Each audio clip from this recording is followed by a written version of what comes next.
Welcome back to the SportsMax Zone. We turn the focus to CONCACAF World Cup qualifying action. Antigua and Barbuda's quest to secure a spot in the final round of qualifiers remains on track. The Benna Boys are unbeaten in Group A of their qualifying group with 4 points from their opening 2 games. They lead the group on goal difference over El Salvador, who are also on 4 points. Joining us now on Zoom is Antigua and Barbuda's UK-based head coach, Mikhail Leisurewood. Welcome. Thank you. Thanks for having me. It's a pleasure to be here. Always a pleasure to have you on. So I'll start by asking you, how has the World Cup qualifying campaign been for your boys so far? It's, as you said before, it's been a very good start for us. We're delighted with the start so far.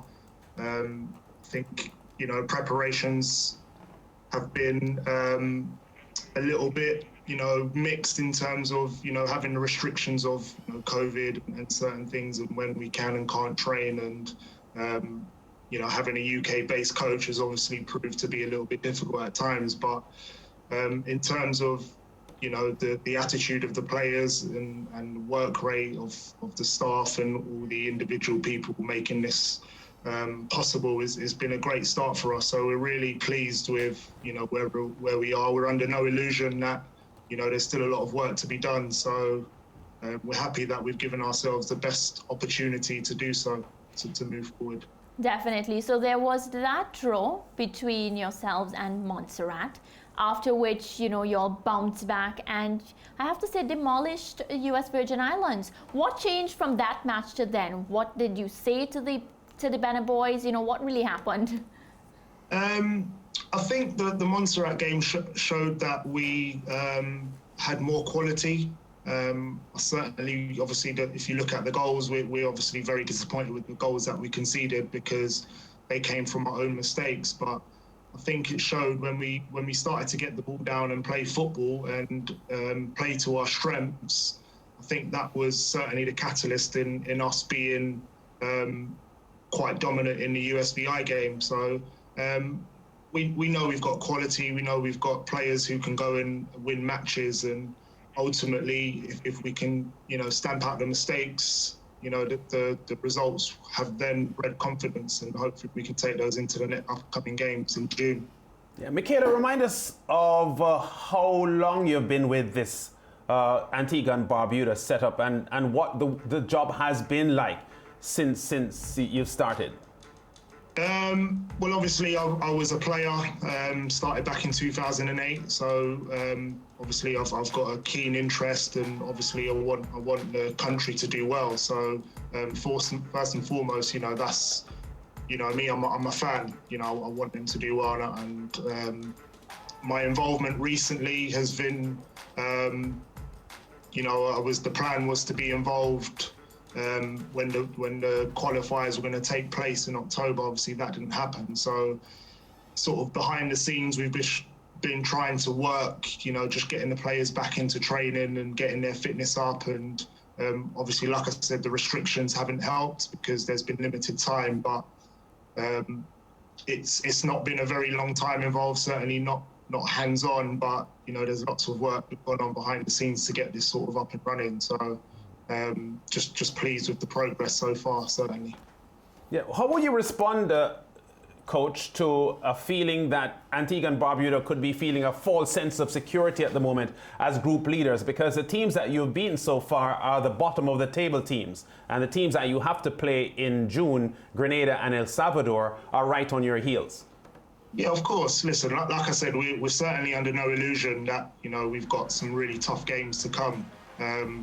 The only thing that we can do is take care of the business in front of us. And I think, the Montserrat game was a difficult one. If you look at their squad and the experience they have, certainly they have a lot of UK-based players coming over and playing. So, we knew that they were going to be a threat and have, a real, strong hold in the game at some point. But, we tried to stay in there and work to our strengths as we did.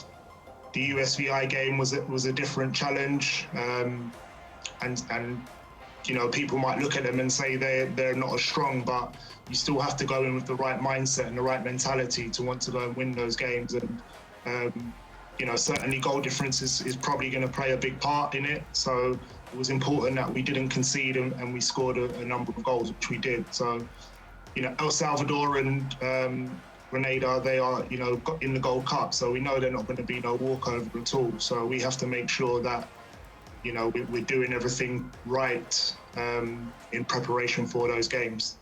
Yeah, and quickly, I saw, and I mentioned on Monday that the 36-year-old Peter Barnes is still scoring goals for Antigua and Barbuda, and Quinton Griffith, your captain, who, although he's only 29 years old, I think has about 10 years of international experience now because he started so young. How do you feel about the quality of your squad, and maybe even a comparison to the days when you played for Antigua and Barbuda as an international?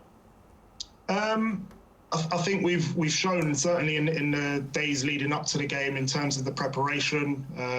Like I said, I couldn't, you know, speak highly of the players enough in terms of their attitude and application for the job in hand. But also the quality they displayed at times was fantastic. And you look at the likes of Peter, who is 36, and Quinton, who, like you said, has been around since I was there. So those guys have got vast experience, especially at international football. And, you know, it's important that the younger ones can look up to them. And, you know, Peter's, you know, although he didn't start the first game, he's giving vital information to the players. And, you know, that experience is invaluable, certainly in tournament football. So those guys are going to be huge for us, and especially, you know, bringing in the younger ones. I think they look up to them and respect them. So again, it's getting the balance, but we hopefully will get it right in the upcoming games again.